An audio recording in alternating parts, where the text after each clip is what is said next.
Selamat wabarakatuh. Perkenalkan, saya Muhammad Sukamera dari jurusan Antropologi. Pertama Saya Jika Sama, berasal dari jurusan antropologi. Kami akan menjelaskan tentang penyelesaian sengketa berdasarkan hukum negara. pada penyelesaian sengketa berdasarkan hukum negara dapat dilakukan melalui berbagai mekanisme formal yang diatur oleh perundang-undangan. Maka dalam penyelesaian sengketa ini ada beberapa metode yang dapat dilakukan. Pertanyaannya adalah ada berapa metode umum yang digunakan pada sengketa yang berdasarkan hukum negara.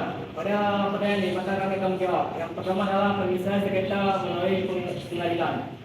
Pengadilan merupakan lembaga yang diberi wewenang oleh negara untuk menyelesaikan sengketa secara formal. Prosesnya biasanya melibatkan beberapa tahapan. Yang pertama, pengajuan gugatan dari pihak yang dirugikan. Kedua adalah ada persidangan, yang mana proses persidangan melibatkan pemeriksaan bukti, saksi dan argumen dari kedua belah pihak. Yang ketiga adalah putusan pengadilan. Hakim memberikan putusan berdasarkan bukti dan argumen yang disajikan selama persidangan.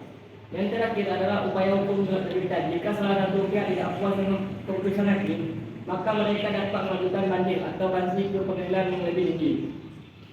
Selanjutnya ada penyelesaian sengketa melalui arbitrer. Arbitrer adalah metode penyelesaian sengketa di luar pengadilan yang melibatkan seorang atau beberapa orang arbiter yang netral. Proses arbitrer biasanya lebih cepat dan bersifat rahasia. Pada penyelesaian sengketa melalui arbitrer ini ada beberapa kata, yaitu penyediaan arbitrer, yaitu para pihak sepakat untuk menyelesaikan sengketa melalui arbitrer. Yang kedua adalah proses arbitrer, yaitu mendengar argumen atau bukti dari kedua belah pihak. Yang terakhir adalah putusan, yaitu memberikan putusan yang bersifat final dan merugikan. Lalu yang ketiga akan dijelaskan oleh saya. Yang ketiga ini ada penyelesaian sengketa melalui mediasi. Mediasi melibatkan pihak ketiga yang netral atau mediator untuk membantu para pihak mencapai kesepakatan secara damai. Mediasi lebih fleksibel dan informal dibandingkan dengan pengadilan atau arbitrer. Tahapan dalam mediasi meliputi berbagai pemilihan, seperti pemilihan mediator. Para pihak memilih mediator yang dipercaya. Lalu ada sesi mediasi. Mediator memfasilitasi diskusi antara para pihak untuk menemukan solusi yang saling menguntungkan.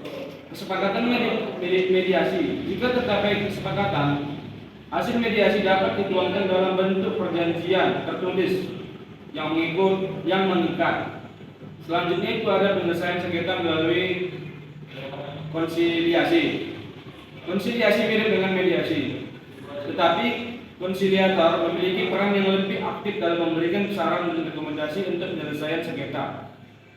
Ada beberapa proses konsiliasi, seperti pemilihan konsiliasi. Para pihak memilih konsiliasi yang akan memimpin proses konsiliasi. Proses konsiliasi. Konsiliasi mendengarkan kedua belah pihak dan memberikan rekomendasi untuk penyelesaian. Jika para pihak menyetujui rekomendasi konsiliator, dapat membuat dan bersifat mengikat.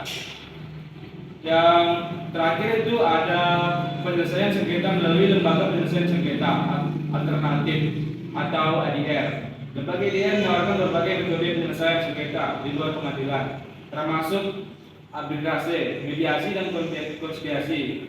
Lembaga ADR bertujuan untuk memberikan solusi yang lebih efisien dan efektif bagi para pihak yang terlibat sengketa.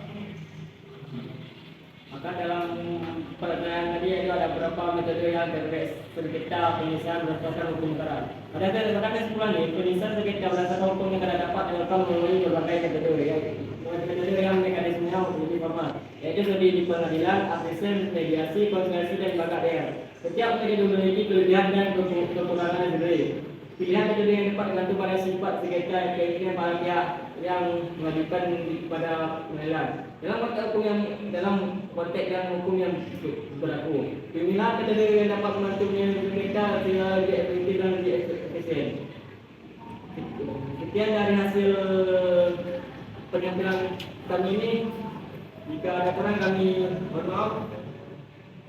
Setelah nagkurang kayo na ito,